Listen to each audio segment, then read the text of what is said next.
So, thank you for the introduction. 15 years an investment banker, but 7 years clean.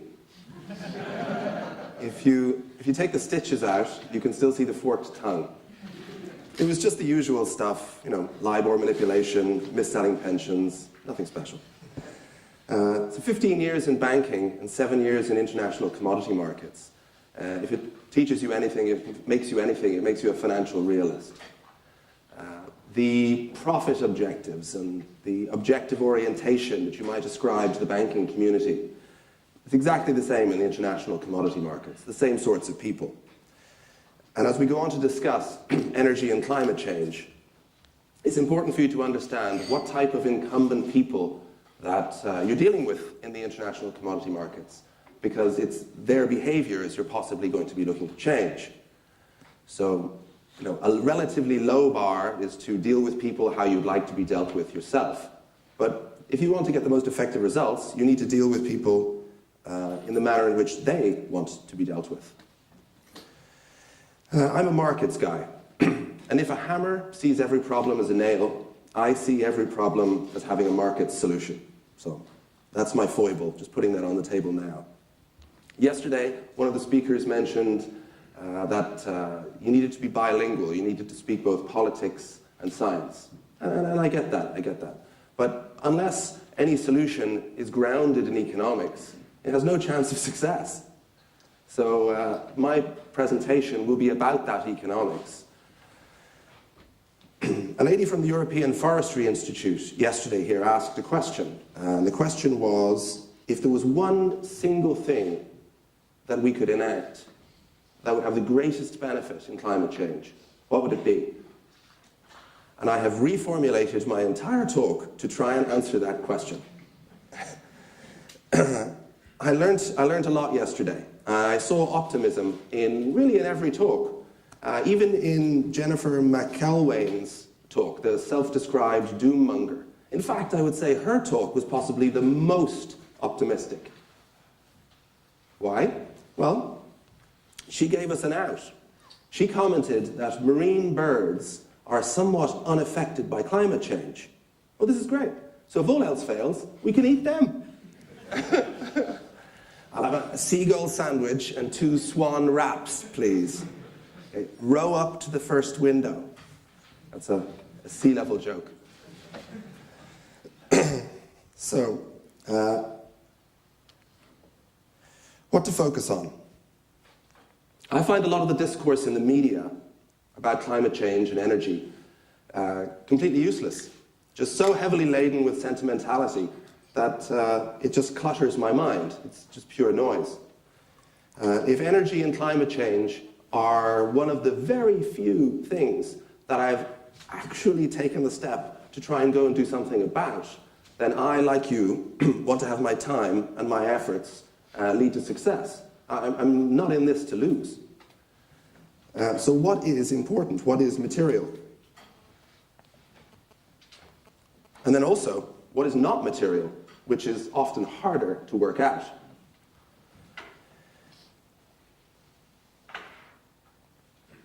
Almost 50% of all greenhouse gas emissions do come from energy. 2/3 of this is power, 1/3 transportation. So in affecting climate change, or reversing climate change, we're definitely in the right place in focusing on energy.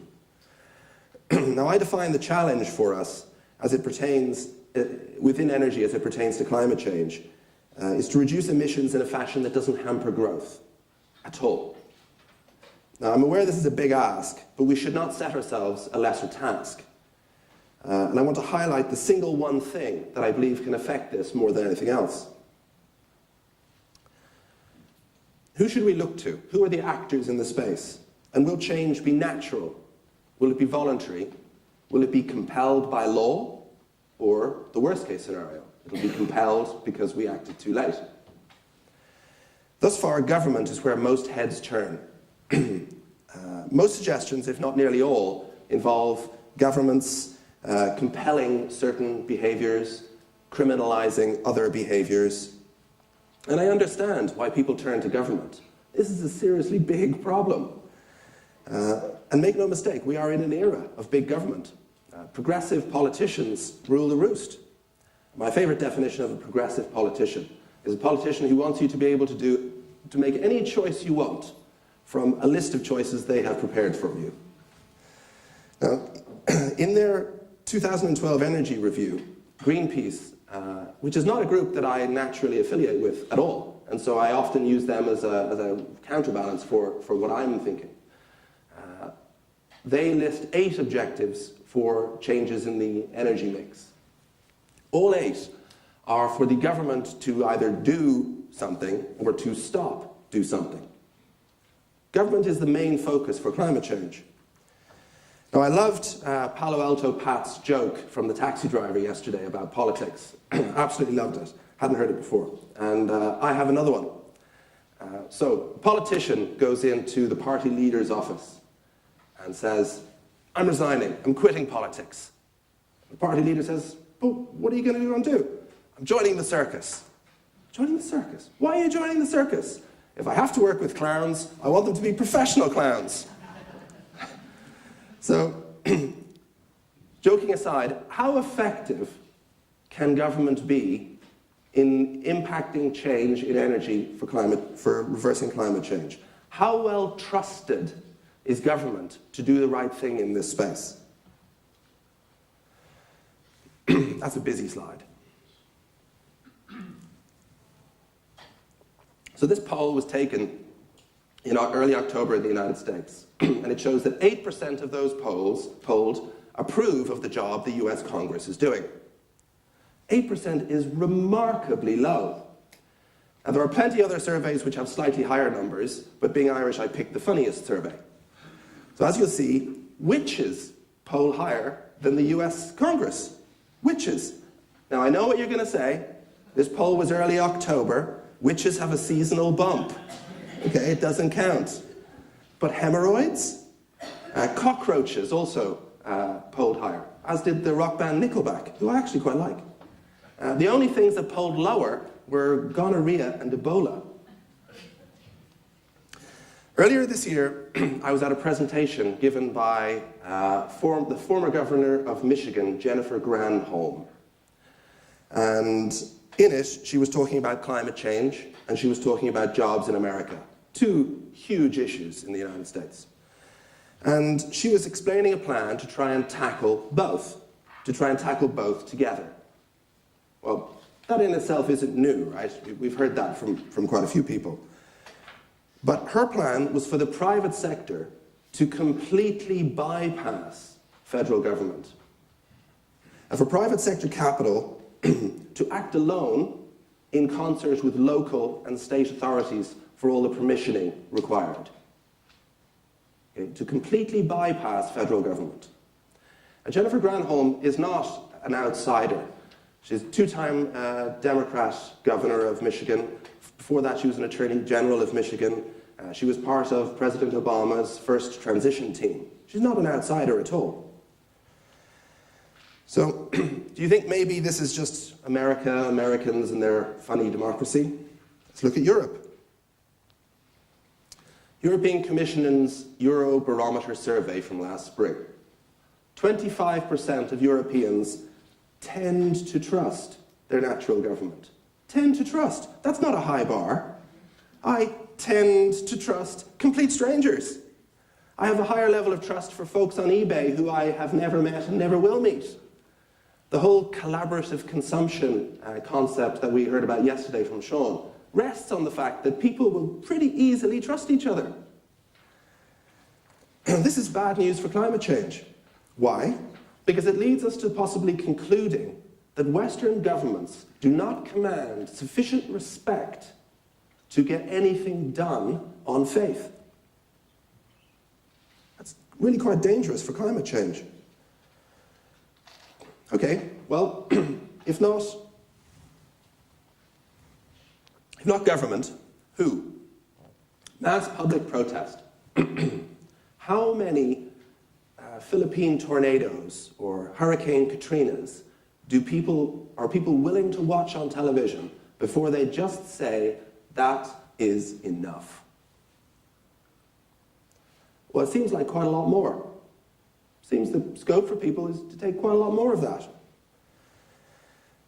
There will be no Arab Spring for climate change. People just don't take it seriously enough. Additionally, in the West, we've possibly somewhat lost our taste for protest. I understand the economist Joseph Stiglitz was in Dublin last week, and he commented that he was shocked at the lack of shock over the bank bailouts, not just in Ireland, in other countries as well, and the ensuing consequential austerity packages. And that leads one to the possibility that, is there anything Western populations will stand up for that's not an immediate problem? This is extremely bad news for climate change. So let's brief recap. If government's out of the leadership business and population is kept distracted on a diet of trans fats and iPads, who's left? What about private sector actors? For-profit entities, charitable contributions from elites or civil society organizations, religious groups, lobby groups from business, etc. Let's look at profit enterprise.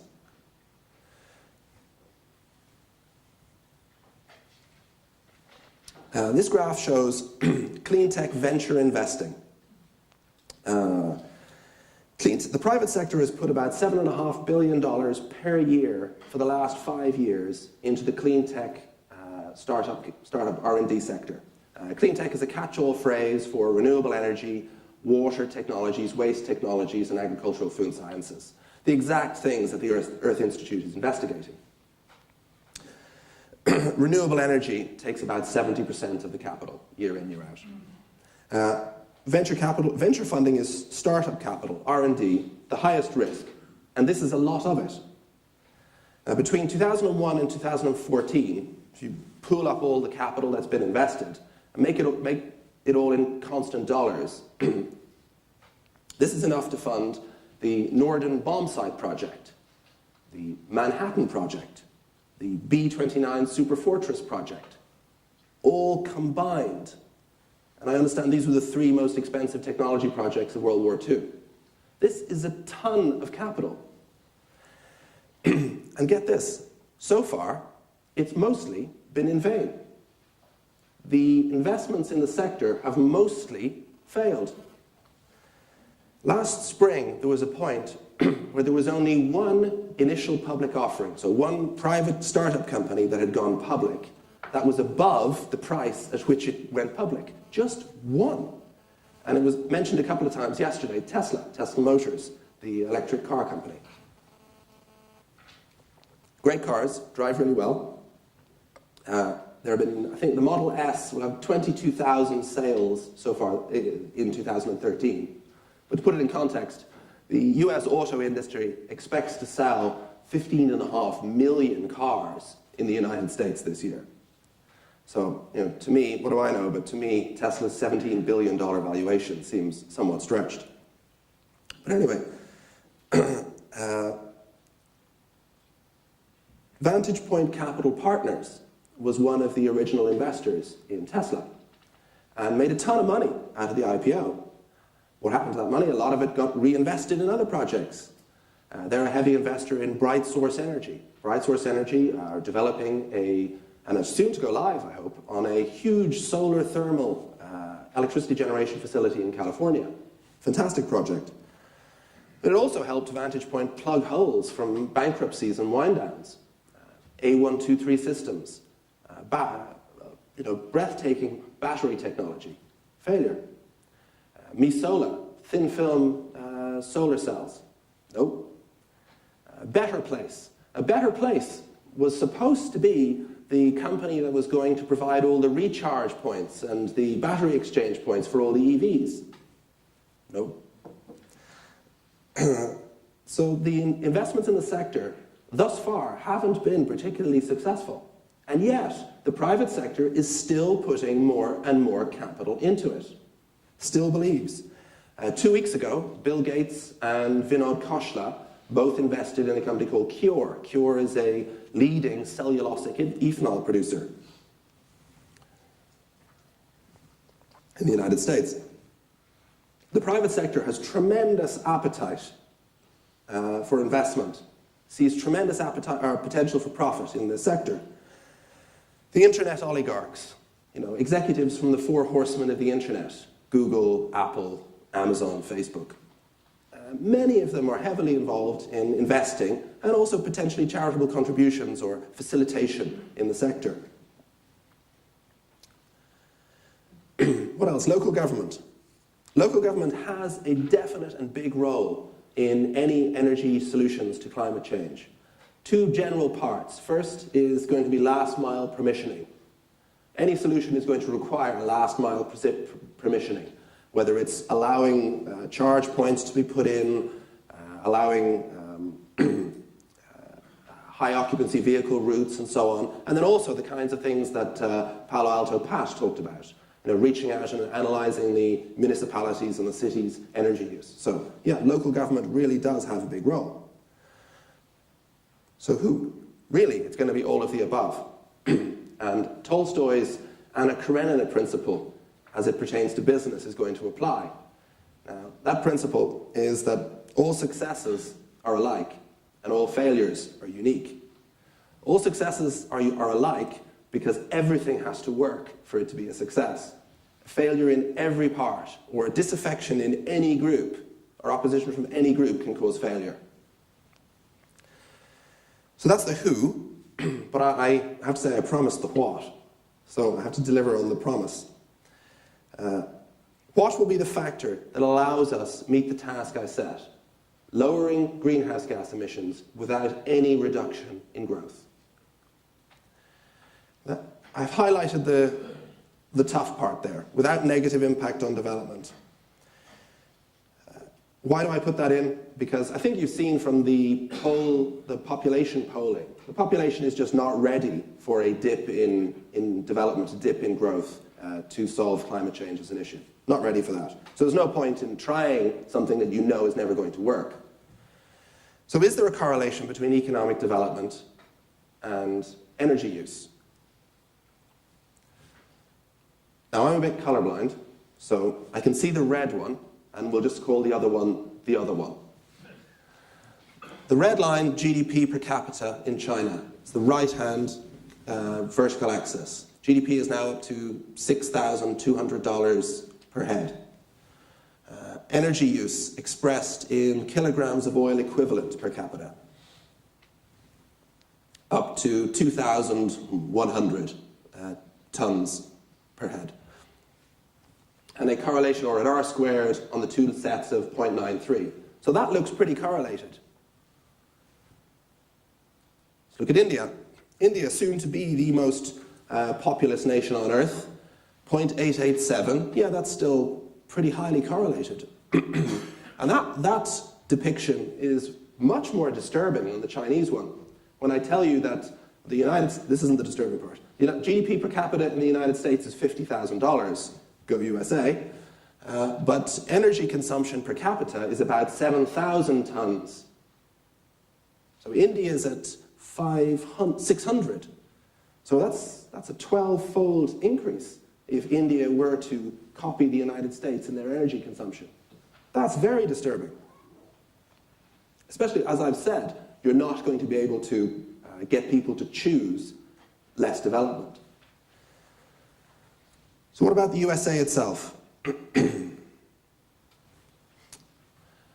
Now, again, the red one, GDP per capita, right-hand side, and the other one, energy use. But really, that graph asks more questions than it answers. Let me reformulate it. What's he done there? Energy use along the bottom, and GDP per capita on the vertical. And what you'll see here, I hope, is that up to there, that's 1980, there's a very high correlation between energy use and GDP growth. Very high. That's going to have as high a correlation as the Chinese or the Indian one. And then there's a kink in at this first kink in is 1973. That kink in is 1980. And after 1980, though, there seems to be no correlation whatsoever between GDP growth and energy use. Now, the European Commissioner yesterday talked about decoupling growth from resource use. Well, from energy, it just seems to happen. And why does it happen? Well, because once you have enough money to have all the light you want, all the heat you want, all the transport you want, all the iPad recharging you want, you don't really want any more. You'll change the mix and so on, but the relationship completely breaks down. Now, there are three distinct kinks in this graph. 1973, 1980, and up the top, about 2004-05. Question to any of the students. The first kink in 1973, any guesses to what happened? Oil crisis. Exactly. 1973 oil crisis following the Yom Kippur War. OPEC somewhat upset about the US assistance to Israel. Put the price up. Oil went from $4 a barrel to 11. 1980, anyone, students? Iran-Iraq war. Iran-Iraq war following, and then the second oil crisis. Oil went from $11 a barrel to 22. 2004, students? This was a demand-led increase in the price of oil. First two were supply side, this was demand side. Oil went from $20 a barrel to 100. So, three kinks, one reason, prices. That's a busy graph. So here I've got the United States on the right, China and India far left, and the new one is the European Union. Again, I'm plotting energy use and GDP per capita. What do you see? Let's talk about the EU one. Well, it kind of follows the same sort of pattern as the United States. Very high correlation between energy use and GDP until we have enough money for all the light and heat we want. And then, no correlation. But why is the European Union one so far over to the left? Why do you, in the European Union, is there much less energy use per capita than in the United States? Students? Prices. Energy in the United States is half the price it is in Europe. And this is my single one factor. Let's look at China and India. China is, I don't know the color, so I'm going to point. That one. And then India, the far left. You see the slope of those two curves. They're much steeper than either the United States or Europe. Much steeper. There's two reasons for that. But the last point on the Chinese graph equates to, on a GDP level, to about 1974, 75, or sorry, 1964, 65 in the United States. The two differences are technology. So China gets to utilize all the 2013 technology now at that level of GDP growth. And secondly, prices. Prices are much higher than in 1964, 65 USA.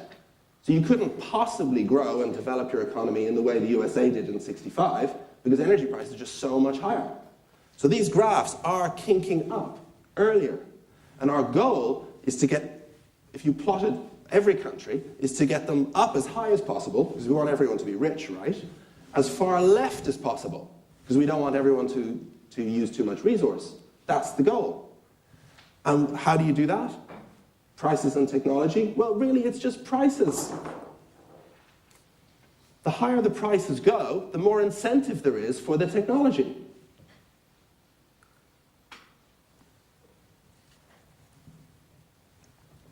So this is my answer to the question. The answer is in higher energy prices. Leads to technology and behavior changes in the private sector, and for developing countries, allows them to take what's working and use that.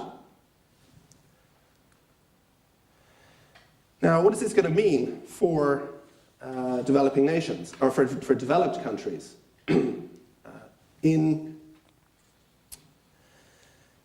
Governments struggle with competing objectives. Governments want to assist with climate change, but they have so many other objectives, not least of which giving candy to the people who elected them.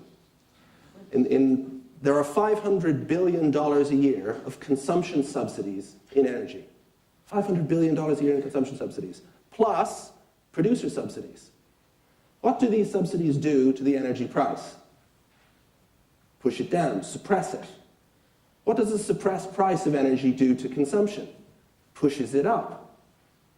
So really, I'm not looking for a multilateral governmental solution to the energy crisis. I'm looking for government to get out of the way. I'm looking for government to stop suppressing the price of energy, to allow them to reach a natural level, at which point private capital and civil society, in conjunction with local government, are going to solve the problem anyway. That is my single answer. Governments to get out of the way, get out of the energy price manipulation market. Do I think that can happen?